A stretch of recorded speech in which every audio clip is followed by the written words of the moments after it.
Good morning. Good morning. Welcome to our service this morning. Whether you're joining us online or here in the room, we are so happy to have you with us. And an especially big welcome to any visitors who might be joining us this morning. I hope that you will continue the fun after the service across the hall and join us for coffee and conversation. Our worship service this morning will be led by our senior minister, Reverend John Morehouse, our director of Learning and Family Ministries, Dawn Star Sarahs Borchelt, our worship associate, Steve Witt, and we are so lucky to have music this morning from Meadowlark and Friends. Unitarian Universalism is a religious tradition with love at the center, in which everyone is welcome to participate fully in our congregation. And we have a lot to participate in. You can check it out on the back of your order of service. But I did want to mention that unfortunately, Dances of Universal Peace had to be postponed due to an illness. So keep an eye out for a new date for that. And now, if you could please make sure that any devices you brought with you are in silent mode, I invite you to join me in reciting the mission statement of our congregation. Together, we transform lives through love, service, and our welcoming faith.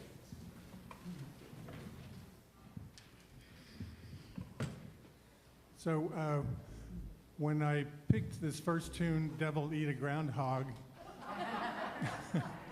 I didn't make the connection between that and this being Groundhog Day. I want to assure you that we're not talking about Punxsutawney Phil.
Good morning. This morning's chalice lighting comes to us from a 13th century Persian philosopher Rumi. It's called The Guest House. This being human is a guest house. Every morning a new arrival, a joy, a depression, a meanness, some momentary awareness comes as an unexpected visitor. Welcome and entertain them all. Even if there are a crowd of sorrows who violently sweep your house empty of its furniture, still treat each guest honorably. He may be clearing you out for some new delight. The dark thought, the shame, the malice, meet them at the door laughing and invite them in. Be grateful for whoever comes because each has been sent as a guide from beyond. We now invite you to rise in body and spirit to sing our opening hymn.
Our story this morning is titled Home.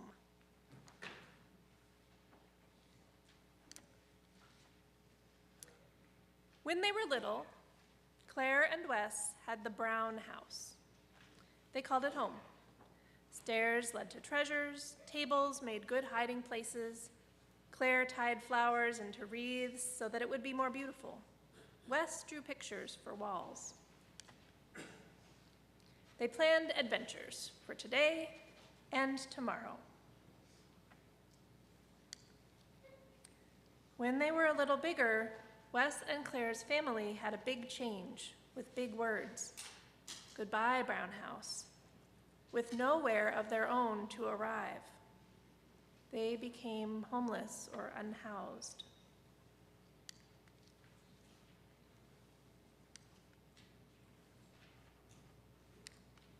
There's a delay, apparently.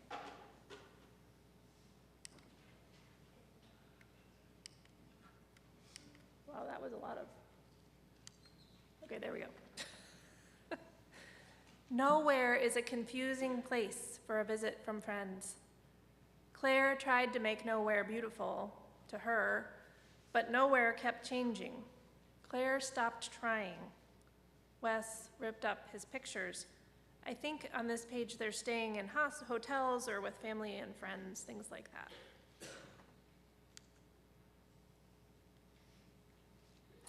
After nowhere, somewhere came, a place to stop and wait. Somewhere was better than nowhere and anywhere. And I think they're in a shelter, kind of like when we offer shelter to families from Family Promise who are unhoused.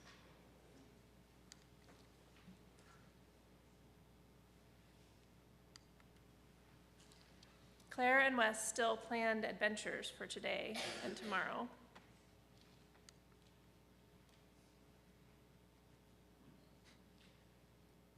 There we go. Wes and Claire imagined their names first on a list. I think the list is a list of families who get to have a home of their own again. The leaves changed color. Claire and Wes followed their swirling and twirling to school. Claire played make-believe games with her friends. Wes raced with his. Both kept the shelter a secret at first. Claire worried her friends would worry. Wes worried his friends would forget that even though he had no house, he was still Wes.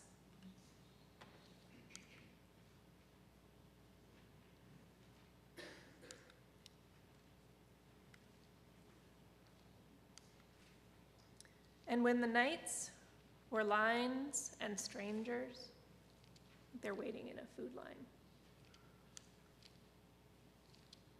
Claire and Wes found comfort where things made sense, where the answers were easy. I think this is them at school, and it helps them feel included and safe and stable, to have a place to go where they always go there. Even when kids asked about things that made no sense and the answers were hard, like how come you live there, or are you poor, or do your mom and dad work? I think those questions would probably make you feel not very included. The questions kept Wes and Claire from pretending nothing was lost, and helped them remember that what would always be with them wherever they were. And when they moved into the blue house, Claire and Wes learned that some things never go away. They finally got a house to live in of their own again.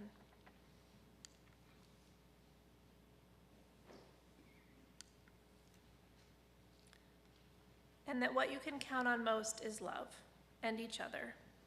Soon, when the time of big change seemed long ago, Wes and Claire danced inside a house, strong, warm, and bright.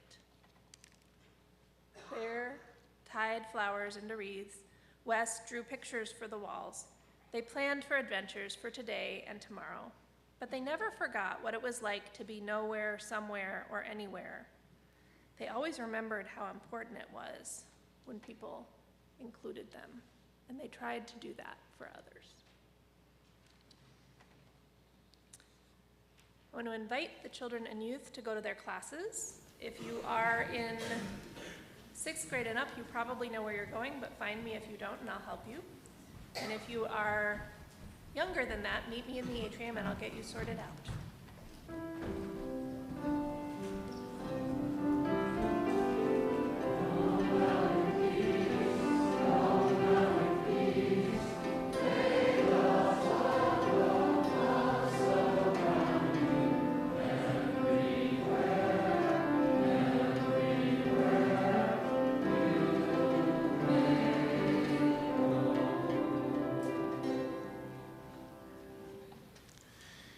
Each month, we donate half of our weekly collection to a worthy organization in need, and this month's offering outreach partner is New Voters.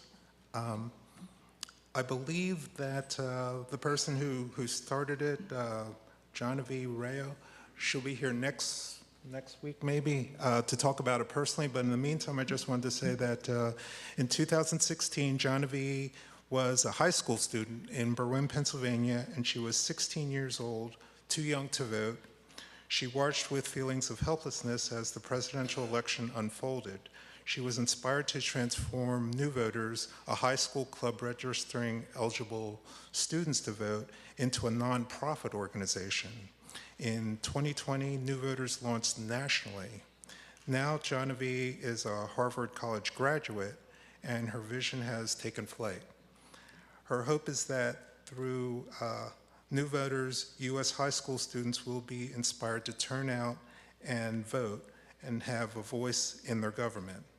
Since its inception, New Voters has impacted over 300,000 high school students and worked with student leaders in 39 states.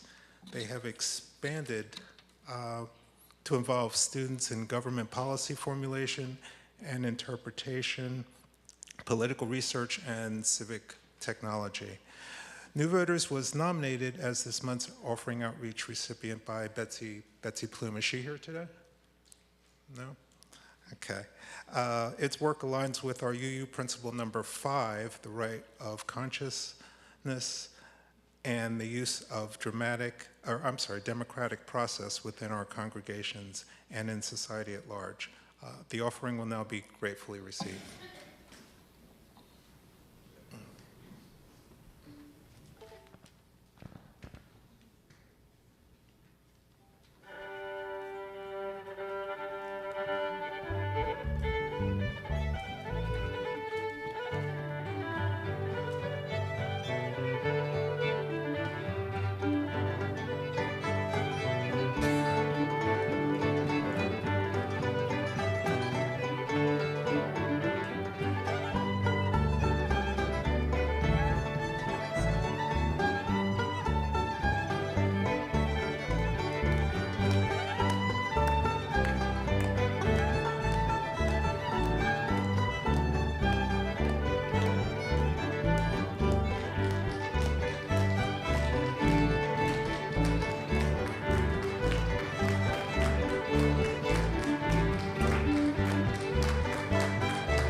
That was awesome. Thank you. Thank you. Candles of community. It is our custom to share our personal joys and sorrows, expecting to be heard, accepted, and supported. Candles of community is our ritual of personal sharing and support. After each candle is lit, please join me in saying, "We hold you in our hearts." Mariel Marshall asked us to please light a candle of concern for Molly Light, an active member of TAG, T-A-G, whose husband and faithful companion, Will Giuseppe, passed away in her arms on December the 27th. She is daily discovering how his artistic and literary talents enriched her life for over 40 years. Molly was at service on the 26th and wrote this message to have read during the service today. For Molly and family, we hold you in our hearts. We also light a candle of sorrow for the grieving families of the recent plane crashes in Washington, D.C. and Northeast Philadelphia. For the devastated families, we hold you in our hearts. We also light a candle of joy for our own Philadelphia Eagles, who will battle in the Super Bowl next Sunday to bring home the Vince Lombardi Trophy. For the Philadelphia Eagles and the whole city, we hold you in our hearts.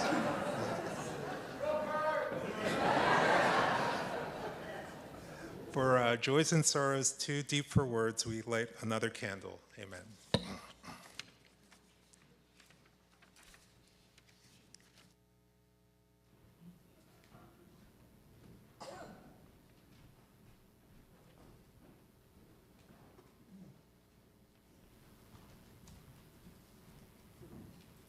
We have a special guest. Marcia Eichelberger is the Executive Director of Family Promise here in Montgomery County. Welcome, Marcia.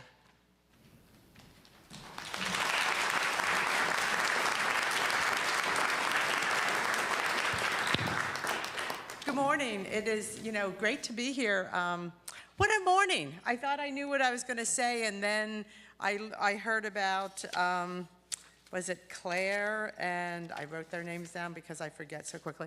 The two people that, the leader of, who took your young people out. Like, what a story. I'm sorry? Dawn. Okay, what a wonderful story. And like, that moved my heart. And this, I mean, how can you not be inspired by the dancing and the music? So it's wonderful to be here, and thank you for having me here. And that's what I'm here to do, is sort of thank you for 15 years of supporting Family Promise of the Main Line. I mean, I think you need to give yourself a hand.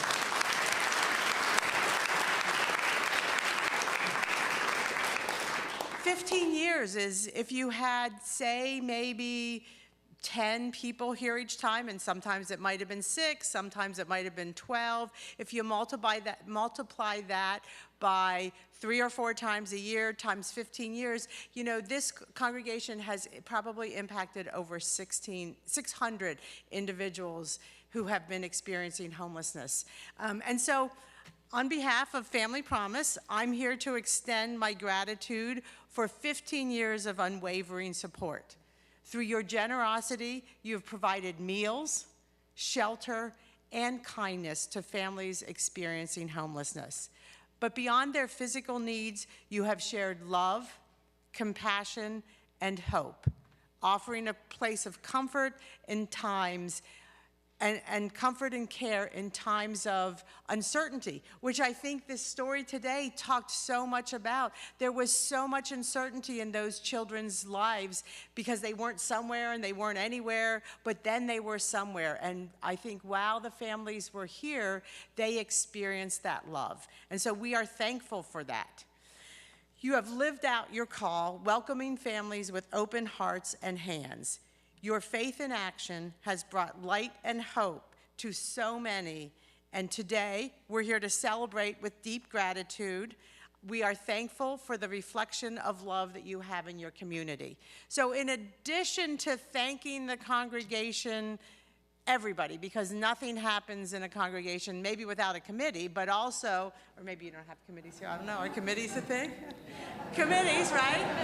You know, and I'm sure there was a Family Promise Committee, and it was probably years ago an Interfaith Hospitality Network Committee. So everybody that's been a part of that, thank you. But there is somebody that we are here to specifically honor, which is Bob. Bob, do you want to come up?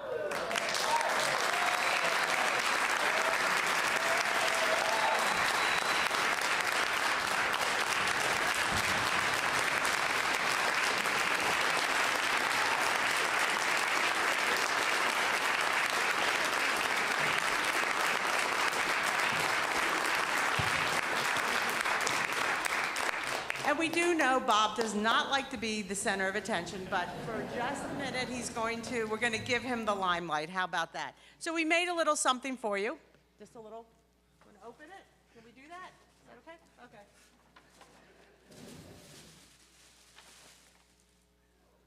Turn around, turn around.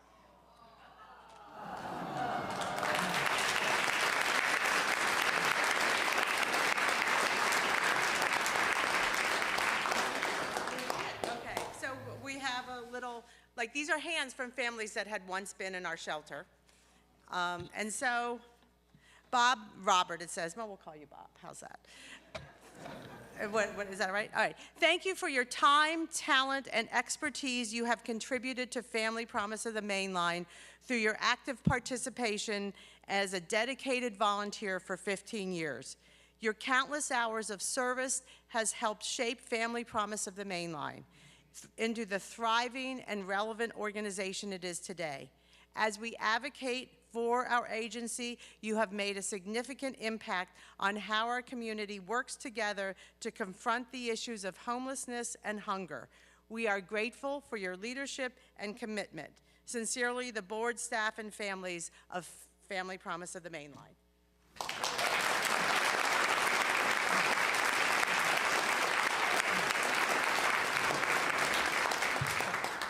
Nothing happens in a vacuum. I've had so many volunteers over the years, and every time somebody signs their name to do a task, whether it be creating meals or spending the night, doing laundry, it fills me with joy, and it gives me incentive to keep going. And also, I have new blood.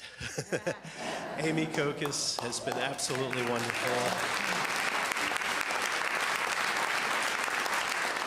I couldn't do it without her, and those that have gone before her, and I think John may be mentioning that later. So thank you all. And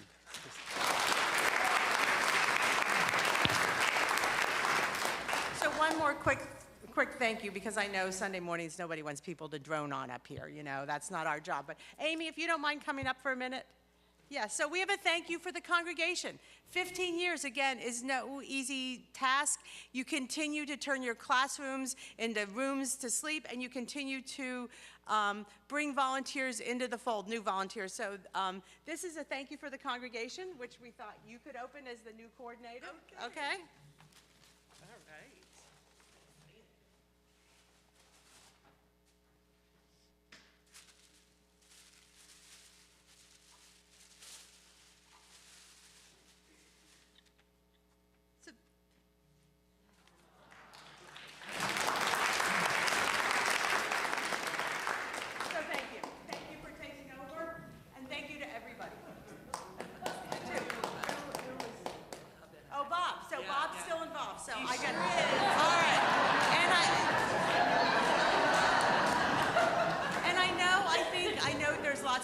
But I did meet Sally, who was instrumental in getting Family Promise here 15 years ago, so thank you.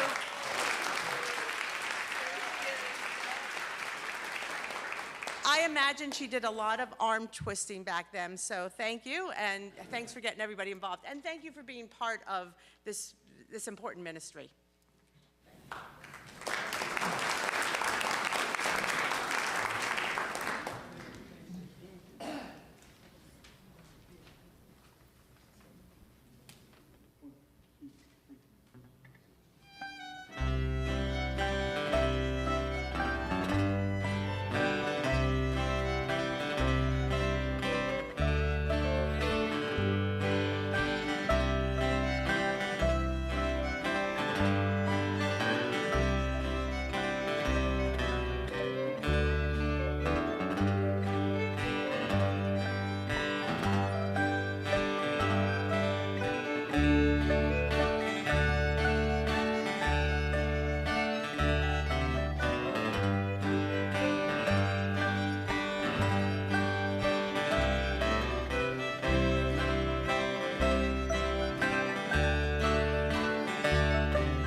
You never know what you're going to get at a Unitarian Universalist service. A little Appalachian, some dancing, some tap, and all of you. How you all doing out there? Yeah, it's been a rough week. Been a rough couple of weeks. Yeah, it's tough right now. And it's kind of crazy making. I think that's sort of the point. So we're going to try to make it a little less crazy making, a little more sane here. That's why we come together every week, to remind ourselves of the bigger values about why we're here and what we're doing. Because we're here actually now, it seems, to stand in resistance to some of these things that we're seeing on the public stage unfolding before us. We have become part of that resistance, my friends. And we need to find joy on a Sunday morning so that we can remember what it is we're resisting for. Can you hear me? I remember the very first time I really understood the concept of inclusion. I was leading a staff meeting in one of my previous congregations. There were 6 of us in the meeting, 4 men and 2 women, and one of those women was Asian American. She's also our newest hire, whose job it was to lead us, ironically it would turn out, to become more diverse and socially active in our justice work. We were discussing a strategy on how we'd reach out to immigrant rights groups in the area, and our diversity specialist started to speak up. But what did I do? I ignored her. I kept talking, because I like to talk. And so happens when men speak over women, she stopped talking.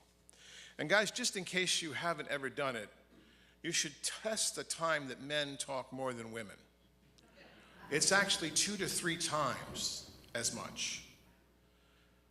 As so happens, when I didn't even notice that, she just stopped talking. And when I asked her later in the meeting what I thought we should do, she said, "Well, seems like you have this all figured out." And being rather dense at times, I was perplexed. And after the meeting, she asked if she could speak with me privately, and when I closed the door to my office, I could see she was angry. And I've never been comfortable with anger, but I sensed the need to listen. 5 daughters and their mother will teach you that.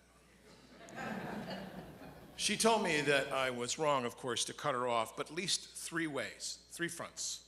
First, because as a man, I just assumed I could keep talking when she started to speak. That was quite obvious. Second, as a woman of color, the slight was emphasized by what it said to the other people, all white, in the room. Her voice was secondary. That's what my action told her. And third, her experience, indeed the very reason we hired her, was to work on the issue we were discussing. I started to speak again. For sure, she shut me down and said, "I'm not finished." And she went on to explain that men speaking over women is a symptom of patriarchy, which is very much alive in our culture.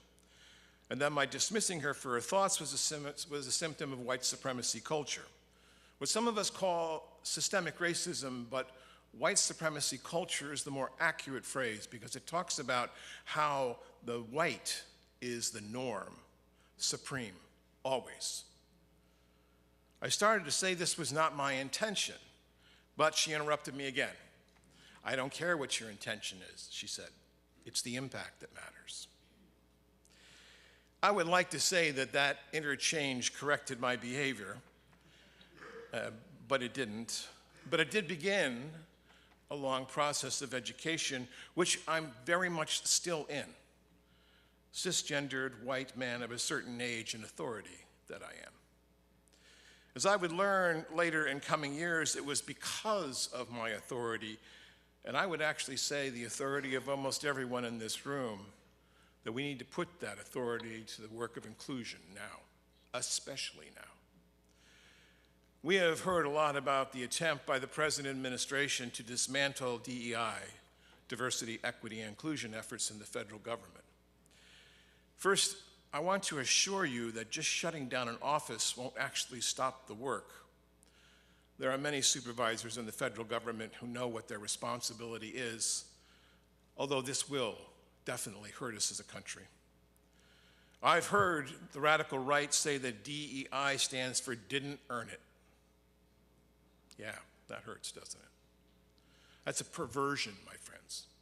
That's a perversion of a moral mandate towards inclusion. And guess what?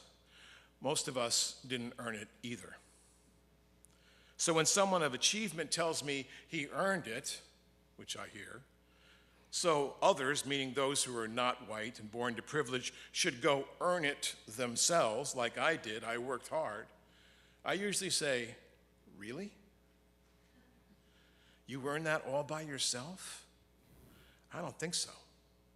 Because you have had tremendous privilege handed to you by virtue of who you are, to whom you were born, and the culture into which you were born. I remember sitting down at a Rotary Club luncheon in Westport, Connecticut, my previous congregation. Like here, it's one of the wealthiest towns in America, certainly in Connecticut, on the Gold Coast, as they say, where the median price of a house is $3.3 million. And that value increases 5% year over year. You can begin to see the math here. A young man sat down next to me, well-dressed, and he looks at me and says, "So what part of the lottery did you win to be here?" I asked him what he meant, and he said, "Well, either you were born into this wealth, or you climbed up some golden ladder that someone gave you to get here. But either way, you and I won the lottery of life." There's a reason, my friends, that women, and especially women of color, insist on being recognized for their achievements professionally, such as Dr. Jill Biden.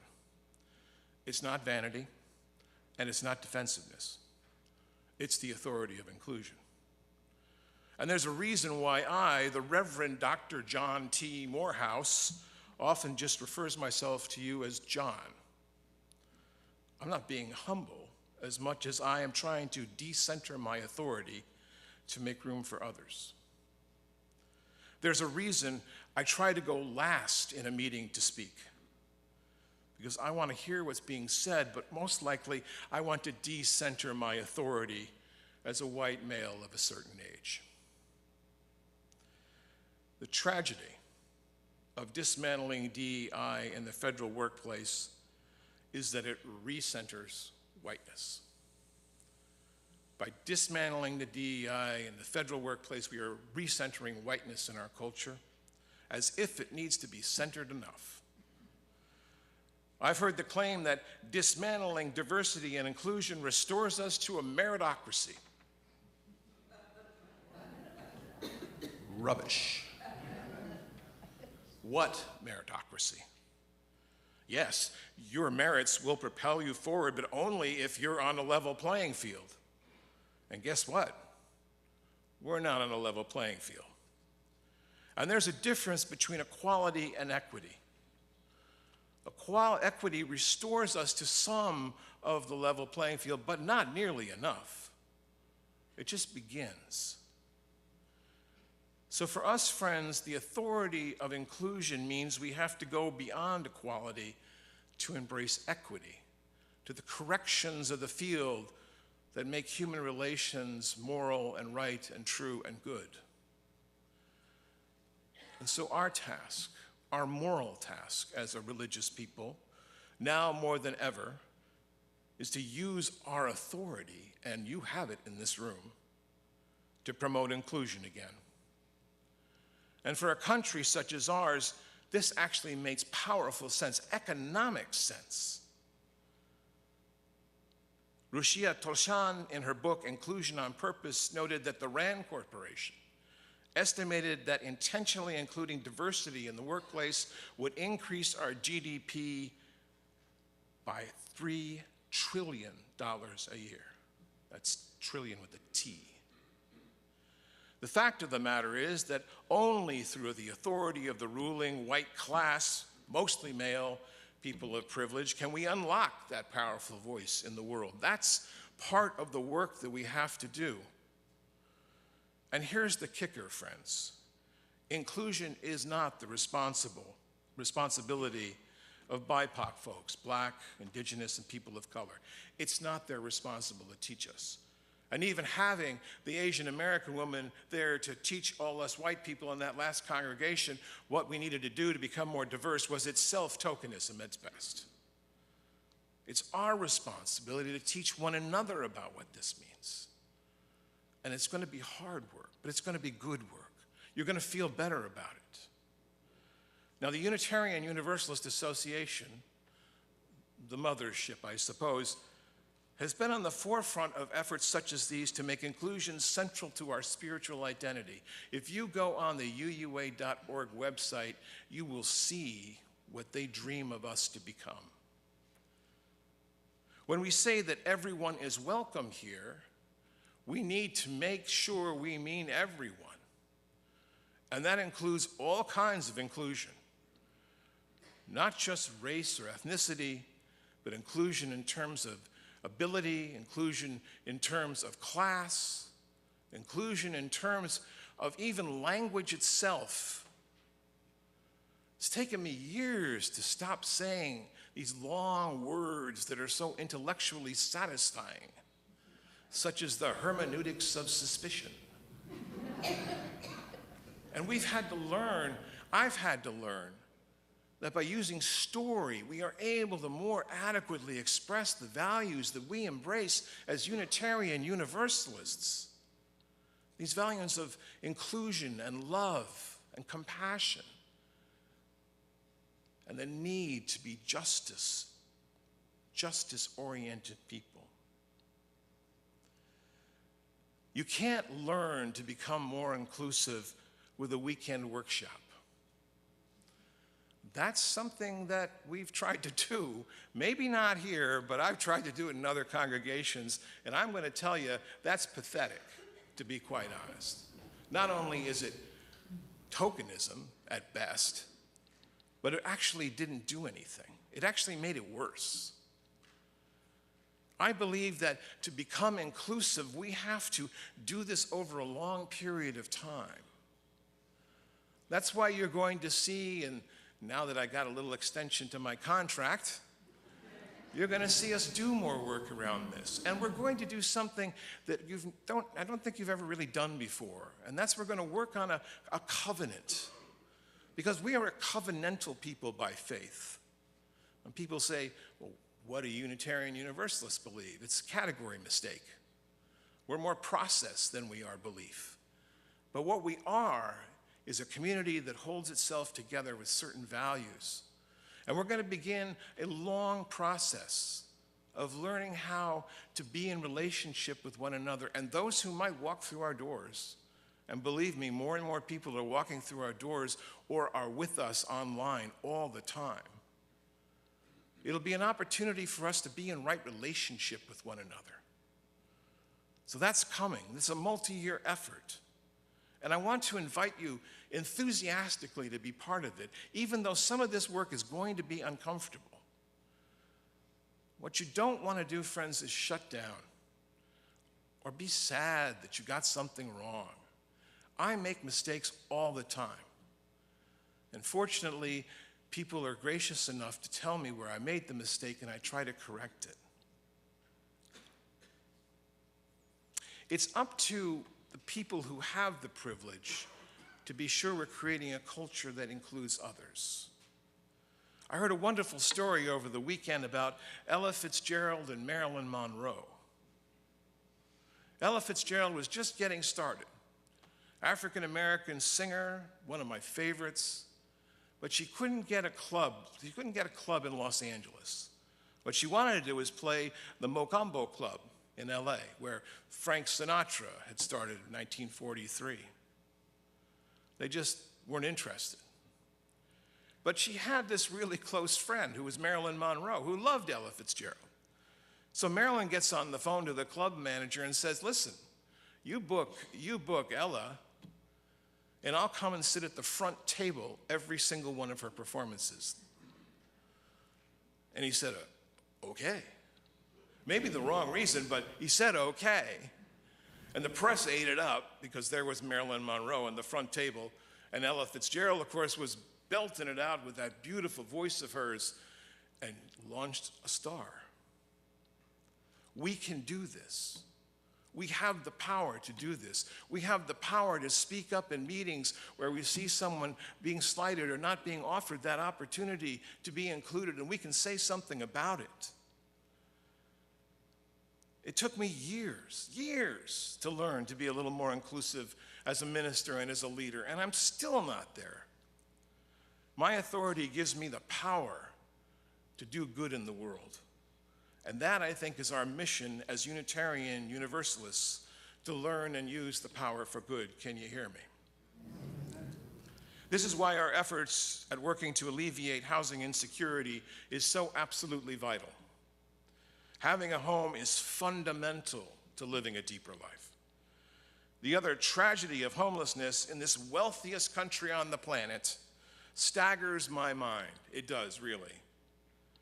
I'm so proud that we work with Family Promise, what was originally known as Interfaith Housing Network, because they provide a bridge towards finding housing and providing dignity and respect to those who find themselves unhoused. So I want to take a moment to recognize some of the leaders of Family Promise previously. I know that Marcia did a great job saying a lot about Bob, who is still here and is still going to work with Amy. Yeah. But I also, if you're here, would you just stand up? Just take a second. Amy, why don't you stand up? Sally Fritzen, I know I saw you there. Donna Montaro. Donna Montaro, if you're here, thank you. Joe Lipton's here. Amy Deal Greenland. Sarah Kokos is probably not here. Is she here? If she's here, she represents our youth. And then I'd like any of you who have helped with Family Promise to also please stand in any capacity over the years. I want to see this. Yeah, that's what I thought.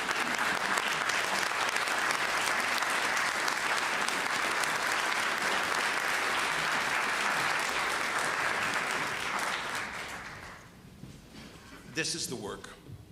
This is the work. It's not glamorous. It's really not. Making beds, serving meals. I remember the first time I came here and I was starting to help someone set up for the meal, and I thought there was a pile of paper plates, and I started to put them out, and the person who was working with me said, no. We put out the nice plates. As nice as they can be in a church, right? Although our plates are pretty nice. Yeah, nice place. But it's doing this day in and day out that really makes the world a better place. That's the heart of our country. This is still the heart of our country, regardless of what's happening in our government. And I know from personal experience that many, even here, are only a few paychecks away from being without housing. Don't assume that everyone in this room is set. And as I hope we will become more involved, I want us also to be reaching out to the undocumented immigrants who faces an especially difficult time right now. I'm going to close with a poem by Alison Lutterman entitled, "Praise the Broken Promise of America." Praise deep mineral veins under rich dirt, and fossilized remains of dinosaurs turning themselves into gas for our benefit. Praise the exhausted earth, miles and miles of subsidized corn and cattle, lowing from their hellholes and automated milk barns. Praise farm workers rising before dawn, their sore backs and aching knees, and praise the myths that drew them here, stories eagerly consumed with, and they had nothing but faith. Praise the courage to the reverend to look the dragon in the eye and preach mercy. Praise whatever hidden waterways are still pristine. Praise music that refused to play at the funeral of democracy and the killing cold that swept through Washington when the fake pope took power.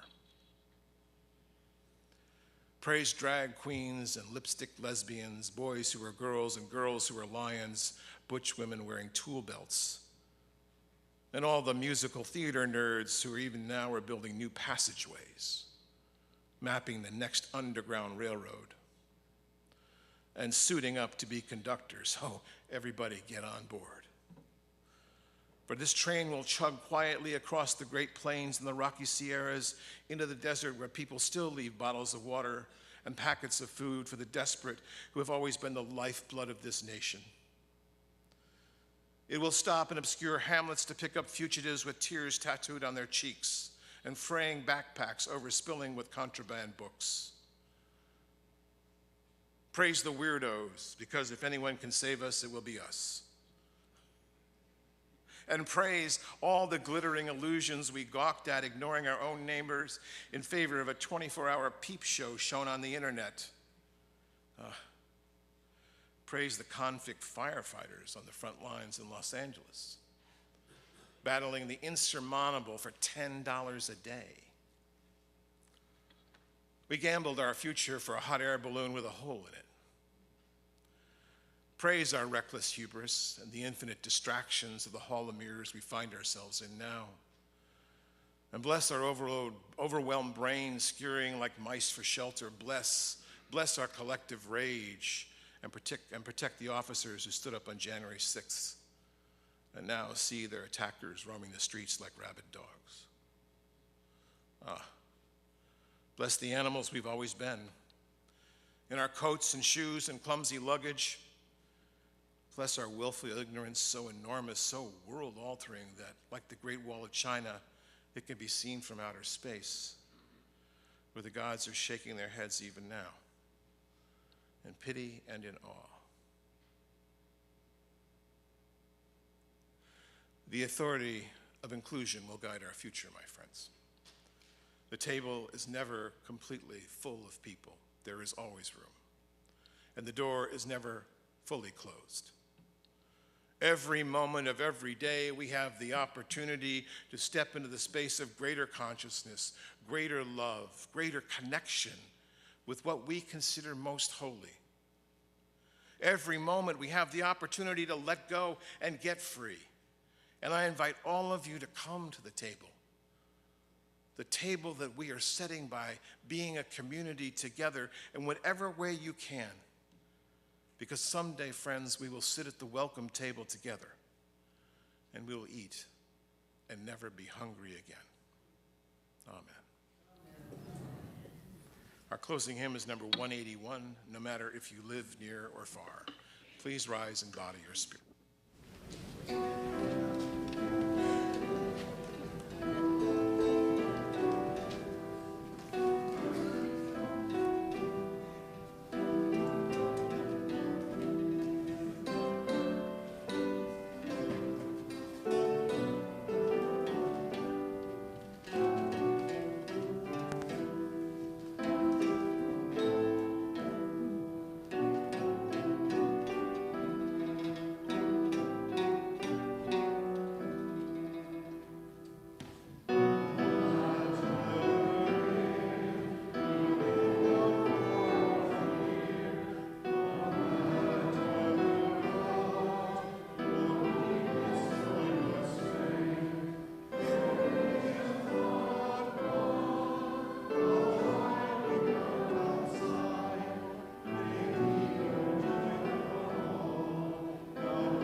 May we be invited to the party. May we be asked to dance. May we be amazed to learn that our own precious heart already knows and leaps to the song. And in this moment, whirling in the expansive affirmation that is all creation, in the embodiment of the divine, which is boundless love, may we turn and face the door, arms outstretched, to sing a wide welcome in this ever-changing chant of welcome to those who have yet to discover that they too belong here. So may it be, but now the service truly begins. But let's take a seat for the postlude.